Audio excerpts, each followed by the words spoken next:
It was great to see what AMD would bring to the table with their high-end Ryzen 7 line of CPUs, but what about their Ryzen 5 chips, the lineup that most people tend to go for? So today, a 2017 gaming PC build around this Ryzen 5 lineup.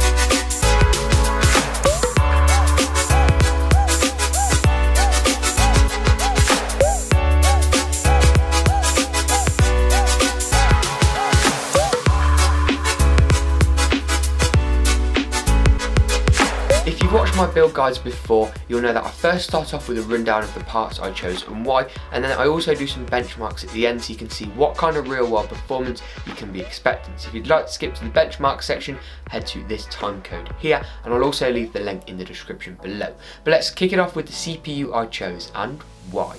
Now with any build it starts off with the CPU, and this one is even more so important. I actually went for the bottom end Ryzen 5 CPU to see what the lower end of this lineup would have to offer. Now don't get me wrong, the CPU is not underpowered. It's got 4 cores but actually has 8 threads, so uses AMD's version of hyper-threading. It's got a base clock of 3.2 GHz with a boost of 3.4 GHz, although it's shown to be a very capable overclockable chip, much like all of AMD's Ryzen 5 and Ryzen 7 lineup. Very power efficient, it's got a lower TDP than its Intel counterparts and comes in at around the same price point as Intel's lowest end i5, the 7400 chip. Now not only that, it comes in at the same price as the 7400 on launch, but we should start to see the price of CPUs go down, so it may even be that it beats that out on price in the near future. The CPU cooler is always somewhat of a subjective choice. Now if you're going for loads of overclocking, you might want to head up to something like 120 or 240mm all-in-one liquid cooler. However, one thing I'd always suggest you bear in mind, if you're looking for the best price to performance, it isn't really going to come in the state of overclocking. If you're spending another £60–70 on a high-end liquid cooler, you might actually be worth just popping up to the next chip in the lineup to give you some significantly better performance. Now in this build I was actually very impressed with AMD's new stock cooler designs on this Ryzen lineup. While Intel are axing stock coolers left, right and centre from their CPU SKUs, AMD are actually innovating and making better and better coolers. We first saw this with the Wraith cooler, and now with these new lineup of stock coolers. It's pretty quiet, it isn't going to give you really any overclocking headroom. However, if you would like to pick up a third party cooler, one I can definitely recommend is Cooler Master's Hyper 212 Evo. Now this just simple air cooler comes with one fan, but it does give you the option to mount a second, and a simple metal heatsink.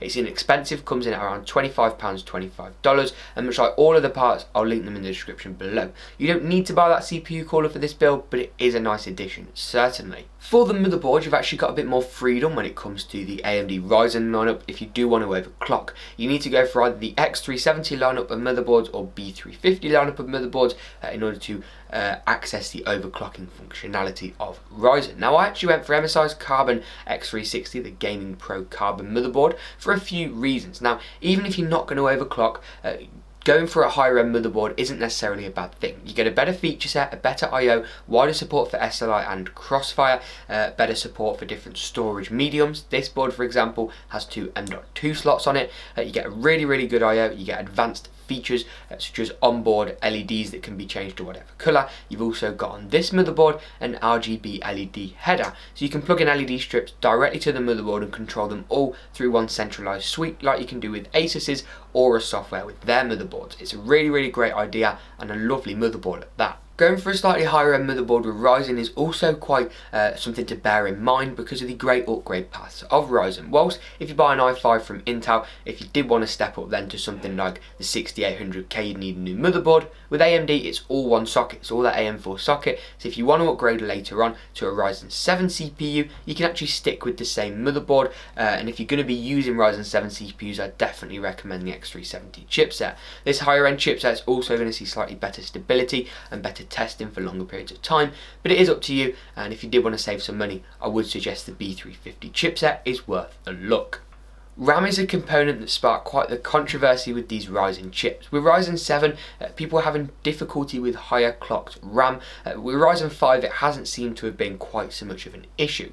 Now, Corsair's Vengeance Low Profile X memory is my go-to DDR4 RAM. Much like the CPU in this build, I actually bought this myself and have loved it. I had the DDR3 and the DDR4 variants before recommending this set in this build. You can get it in a few colours as well to match any colour schemes that you go in for, but I went for an all black because that's going to work really good with our blackout theme and then an RGB coloured accent. Now there's two options in terms of capacity. I'd recommend 16 gigs if you can afford it, but if you do need to, 8 gigabytes is going to do you alright for gaming at the moment, especially at 1080p. It's completely up to you, and much like everything, I'll leave links for all the options in the description below, and I've actually got a website article in which you can compare all of the prices and all that jazz. Storage is another component in this build that could be argued as being a little bit subjective. Now, I'd always recommend an SSD and a hard drive. Your SSD for your Windows, your most frequently used games, movies and applications, and then your hard drive for your mass storage. The 2TB Seagate Barracuda drive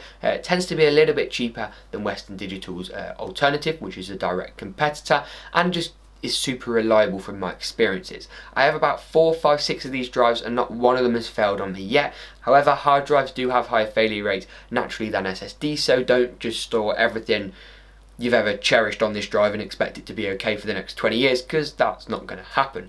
However, it is going to give you plenty of room for your Steam library, your movies, your music and your games, all that sort of stuff. Now for your SSD, there's a couple of options. I went for an M.2 variant, Samsung's 950 drive in a 250GB capacity.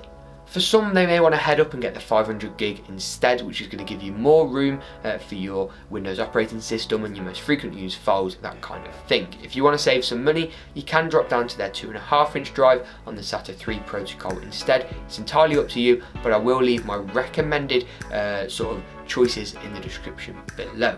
The graphics card is where it gets interesting for this build. The RX 480 seemed like a great pairing, and whilst I was a little bit conscious of some bottlenecking under my test, under stress testing the GPU and CPU, and then in games, I always found that the CPU usage was never really above 80% in games, even when the settings were cranked up. I found the GPU usage was always more at 100% than the CPU, which means this CPU isn't actually bottlenecking or holding back, handicapping the GPU itself.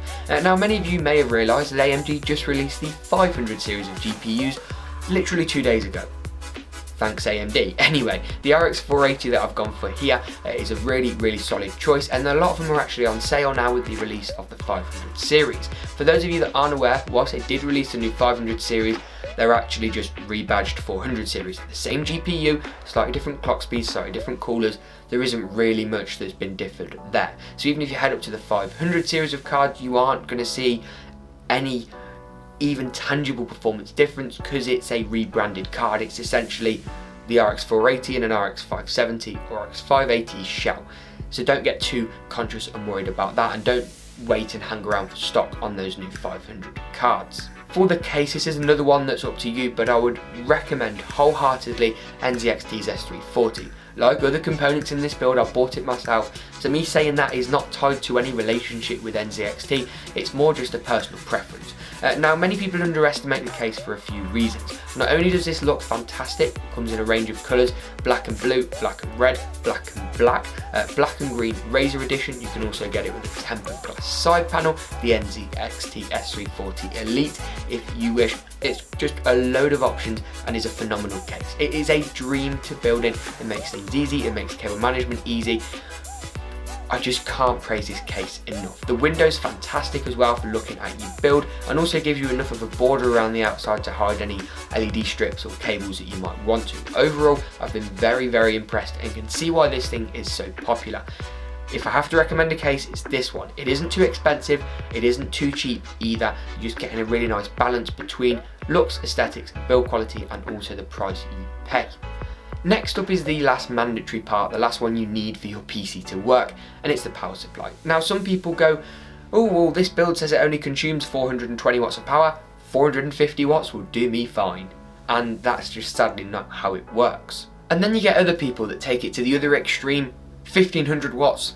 That that gives me some good headroom, and it's not necessary. All I'd recommend is you get a power supply from a reputable manufacturer with an 80 plus bronze rating or above. I went for Corsair's CX750M. Now 750 watts is quite a piece overkill, however it was only another £10–15 up from their 6 and 550 watt units, so it'll give you better upgrade paths and some nicer options to add a second graphics card in if you wanted to, if you're that way inclined. Now next up on this list is two little optional extras that I recommend in literally every single build I do. The first is sleeve power supply cable extensions. They make any build look 100 times better, and these ones from Silverstone, they're universal, so with any power supply, and just clip onto the end of your existing cables. If you get like cable combs or cable ties, you can bend them in certain ways to make them look fantastic, and they just make the build look so much more expensive. And they're not actually that expensive in themselves. They're about £10–15 each, so all you really need is one for your GPU, one for your motherboard, and one for your CPU, and that's you sorted. So for about £30, about $35–40 in the US, you can make your system look a whole lot better. Next up on this list is RGB strips. BitPhoenix Alchemy 2.0 are my recommendation when it comes to LED strips, mainly because they're magnetic, so they just plonk anywhere in your PC case because the whole thing's metal and can be moved around freely. The amount I move these around for cable management and stuff like that just really puts me off going for cheaper adhesive ones. The adhesive wears off, weak, might not bind very well to the metal, all that kind of stuff. However, if you're on a budget, I would not say to shy away from the default 50/50 LED strips that you can get on Amazon for like £10–15 for like a 3-meter roll. You can cut these where you need to, and if you cut them in the middle, you can actually get 2 LED strips out of it, so you could repurpose one on your desk, and you might find that's a better value proposition. The motherboard's just got a generic 4-pin LED header, which will work with any 50/50 LED strips. But that wraps it up for me, taking you over the parts I chose and why. Hopefully you think that they're quite logical, quite nice selection, a balanced selection. But now let's play a little bit more glam footage of this PC, because we've got to appreciate what it looks like, and then we'll jump into some benchmarks.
So as you saw there from the benchmarks, this system is very capable indeed. I really do hope you liked this video, and if you did, smash that like button and do subscribe. Follow my Twitter at GeekaWhat for more content like this, and as always, we'll see you in the next GeekaWhat video, whenever the next GeekaWhat video is.